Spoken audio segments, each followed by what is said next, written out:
श्री विट्ठल भगवान की परम भक्ता थी, एक उनका नाम था जनाबाई। क्या नाम था? जनाबाई। जनाबाई बचपन से ही विट्ठल भगवान से बहुत प्रेम करती थी। आषाढ़ की एकादशी पर पंढरपुर में इतनी भीड़ होती है, इतनी भीड़ होती है, जहां पर विट्ठल भगवान विराज रहे हैं, इतनी भीड़ होती है कि वहां लोग दर्शन करने मंदिर में अंदर नहीं जाते। ऐसा कहते हैं आषाढ़ की एकादशी को पंडरीनाथ भगवान ध्वजा में आ जाते हैं, तो मंदिर की ध्वजा का ही दर्शन करते हैं सब।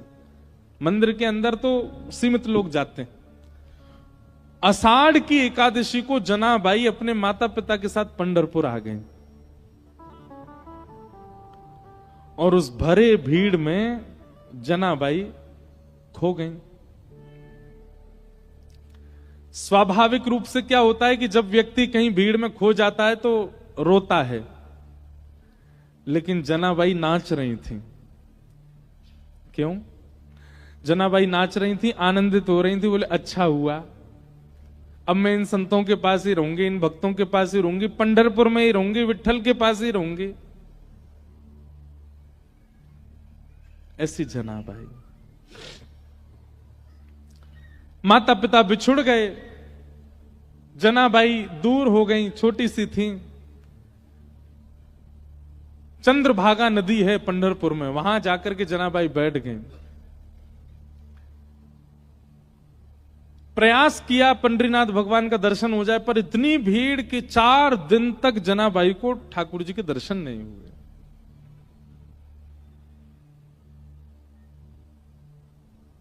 चार दिन तक तो सह लिया, लेकिन 4 दिन बाद जनाबाई रोने लगी और चंद्रभागा तट पर बैठ करके वहां प्रेम से विट्ठल भगवान को कहते हैं विठोबा। क्या कहते हैं? विठोबा। जैसे हमारे यहाँ कान्हा, कनुआ, गोपाल, ऐसे पंढरपुर में विठोबा। रोने लगी जनाबाई, विठोबा कब मिलोगे? विठोबा मुझसे क्यों नहीं मिल रहे हो? विठोबा देखो मैंने सब तो छोड़ दिया आपके लिए, आप क्यों नहीं आ रहे मेरे पास? देखो ना विठोबा, मैं मेला में खो गई, माता पिता मुझसे बिछुड़ गए, मैं फिर भी दुखी नहीं हुई क्योंकि मुझे पता था आप मिलोगे मुझे, क्यों नहीं मिल रहे हो? इतना रोई कि उनके अश्रुओं का जल बह करके चंद्रभागा जी में जाने लगा। तभी चंद्रभागा जी ने कृपा की और श्री नामदेव जी महाराज को वहां भेज दिया। नामदेव जी पंडरीनाथ भगवान के परम भक्त हुए। मैं ज्यादा विस्तार में नहीं कहूंगा, बहुत बड़ी कथा है, थोड़ी सी एक बस रास बता दूं, रास किसे कहते हैं। नामदेव जी ने देखा छोटी सी बालिका रो रही है, विठोबा कब मिलोगे? विठोबा कब मिलोगे? नामदेव जी उस बालिका से बोले, लाली तुम कौन हो? बोले मेरा नाम जना है। तुम्हारे माता पिता कहां हैं? बोले वो तो खो गए, मिले नहीं। तुम्हारा घर कहां? बोले मुझे नहीं जाना, मेरा घर पंढरपुर ही है। विट्ठल रुक्मणी ये मेरे माता पिता। और जनाबाई पता क्या कहती थी? मेरे पिताजी रुक्मणी है, मेरी मां विट्ठल है। वो उल्टा बोलती थी। देखो कैसी भावना भक्तों की। वो ठाकुर जी को अपनी मैया बोलती थी। इसीलिए पंढरपुर में विट्ठल भगवान को कहते हैं माउली। क्या कहते हैं? माउली। माउली मतलब मैया। जनाबाई कहती रुक्मणी मेरे पिता हैं और विट्ठल मेरी मैया है। उनका ये भाव सुनकर के नामदेव जी के नेत्र सजल हो गए। कितनी सुंदर भावना। और छोटी सी जनाबाई का हाथ पकड़ करके नामदेव जी, चलो मेरे घर रहना, तुम वहीं चलो। और अपने घर ले आए। नामदेव जी के यहां नियम था, रोज शाम को कीर्तन होता था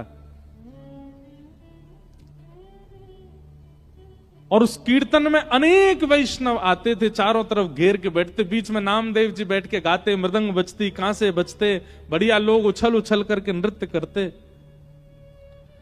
लेकिन बहुत ध्यान से सुनिएगा, सबको कीर्तन दिख रहा था, सबको नृत्य दिख रहा था, सबको नामदेव जी गाते हुए दिख रहे थे, लेकिन दूर बैठी जनाबाई देख रही थी।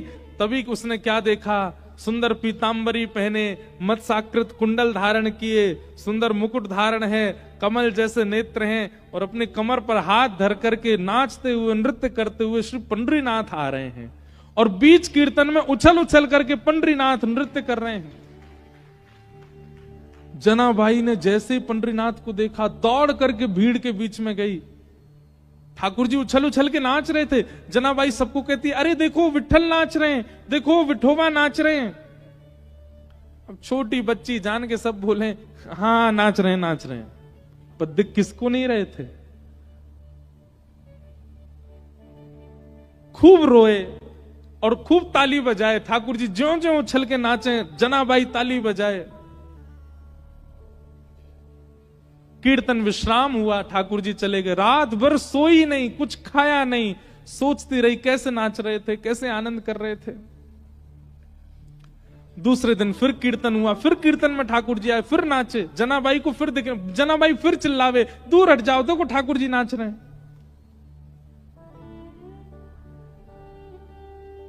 4 दिन 5 दिन रोज ठाकुर जी जनाबाई को दिखे। नामदेव जी जनाबाई से बोले, हे जना, तू मंदिर क्यों नहीं जाती दर्शन करने? तो जनाबाई कहती, मैं क्यों जाऊं, वो जाते हैं मंदिर, जिनको ठाकुर जी मंदिर में दिखते हैं, मुझे तो यहीं दिख जाते हैं। आप जब कीर्तन करते हो वो यहीं आते हैं, मैं तो यहीं देख लेती हूं उनको, मैं क्यों जाऊं मंदिर? नामदेव जी बोले, इस बालिका में कुछ तो है, इसको सच में दिखते हैं पंडरीनाथ। एकादशी का दिन आया। एकादशी को लाखों की तादाद में लोग जाते हैं वहां दर्शन करने। आज सुबह से इतनी भीड़ थी, जना बार बार सोच रही है, आज पंडरीनाथ पता नहीं आएंगे कि नहीं, आज इतनी भीड़ है, आज पता नहीं कीर्तन में आएंगे कि नहीं, इतने वैष्णव आए हैं, हो सकता है नहीं आवे। बहुत व्याकुल थी, घबराहट हो रही थी जना को। जैसे ही कीर्तन प्रारंभ किया नामदेव जी ने, बहुत देर हो गई ठाकुर जी नहीं आए। जना बोली, मुझे पता था आज नहीं आएंगे, बहुत भीड़ होगी। आज पहली बार जना ने मन बनाया, मैं मंदिर में जाके दर्शन कर रहा हूं, वो नहीं आ पाए तो मैं चली जाऊं। और जैसे ही जना अपने स्थान से खड़ी हुई, तभी क्या देखती है, कस्तूरी की सुगंधी आने लगी। जना ने नेत्र खोल के घुमा के देखा तो ठाकुर जी उछलते उछलते आ रहे थे, नृत्य करते हुए आ गए कीर्तन में और फिर से नृत्य करने लगे। जना इतनी प्रसन्न हो गई, मेरे लिए ठाकुर जी आ गए। लेकिन पहले जितना रो रही थी उससे अधिक रोने लगी।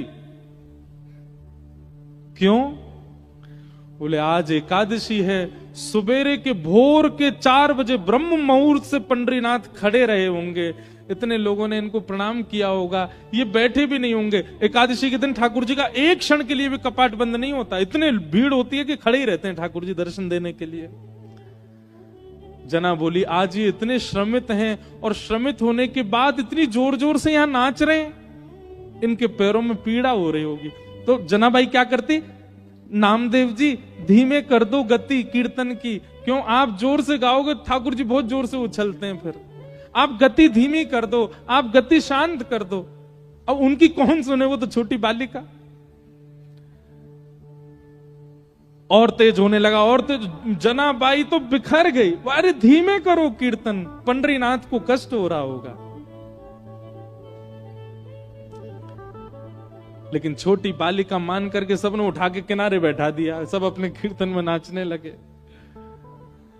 थोड़ी देर बाद जब कीर्तन विश्राम हुआ, आज जना की रुदन में हुंकरियां आने लगी, श्वास रुकने लगी बार बार, और बार बार हृदय पे हाथ रख के बोले, अरे कोई पुजारियों से जाके बोल दो, कोई लेप लगा दें, कोई पुजारियों से जाके बोल दो अब मंदिर बंद कर दें, मेरे विठल को, मेरे विठोबा को बहुत पीड़ा हो रही होगी, कोई उनके चरण दबा देना, घी की मालिश कर देना। रोते रोते रोते रोते अर्धरात्रि हो गई, चिंता में आ गई, पता नहीं चरण दबाए होंगे कि नहीं। जनाबाई की इस विरह वेदना को ठाकुर जी सह नहीं पाए, और इतने में ही अर्धरात्रि में नामदेव जी के घर के आंगन में जहां जनाबाई बैठ के रो रही थी, ठाकुर जी प्रकट हो गए साक्षात। और प्रकट होकर के यही पंडरीनाथ, यही विठल भगवान जनाबाई के सामने खड़े हुए, और खड़े होकर तुरंत बैठ गए, अपने दोनों पैर जनाबाई की गोद में दे दिए, ले रोए मत, दबा ले मेरे पैर, इतना रो रही है सुबह से। जना भाई रुको मैं घी वो भी लेके आया हूं, ले घी लगा पामन में, इत्र लेके वो भी लेके आया हूं अपने संग, अपने आप ही व्यवस्था लेके आए सारी। ठाकुर जी बोले अब पाम दबा मेरे, और जना भाई घी लगा रही है, उस पर इत्र लगा रही है, ठाकुर जी के कोमल कोमल चरणों को अपने हाथों से दबा रही है। लक्ष्मी जी कह रही है जो सौभाग्य मुझको नहीं है वो इस जना को प्राप्त हो रहा। इसे कहते हैं रास। क्या कहते हैं? रास। ये रास है। रस और रास में ये अंतर है। जनाबाई बोली छोटी बच्ची है, उसको वेद स्तुति तो आती नहीं। आपने कुछ खाया? ठाकुर कल क्या खाया था आपने? ठाकुर जी बोले दाल चावल खाए, पूरन पोली खाई। अच्छा, परसों क्या खाया था? ठाकुर जी बोले दाल चावल खाए, पूरन पोली खाई। बोले रोज एक ही खाते हो आप? ठाकुर जी बोले मंदिरों में यही है, एक ही नियम है, वही बनता है, हर रोज वही पाते हैं हम, उसके अलावा। बोले आपका मन नहीं भरता इससे? बोले भर जाता है, पर क्या करें, ठीक है जैसे सब पवाएं बढ़िया। तो जनाबाई बोली आपकी आज्ञा हो तो मैं बनाऊं कुछ अलग, कुछ नया आपको पवाऊं। ठाकुर जी बोले अर्धरात्रि को? बोले हाँ मैं बना दूंगी, मुझे अच्छा बनाना आता है। अब सोचो, ये चिंतन की बात है, आधी रात है, सब सो रहे हैं नामदेव जी के घर में, और चूल्हा उठा करके जनाबाई बीच में रख रही है, लकड़ी उठा के ठाकुर जी ला रहे हैं जलाने के लिए। ठाकुर जी लकड़ी लगा रहे हैं, जनाबाई कह रही है फूंकनी से फूंक मारो तो भलेगी वो। ठाकुर जी फूंक मार रहे हैं।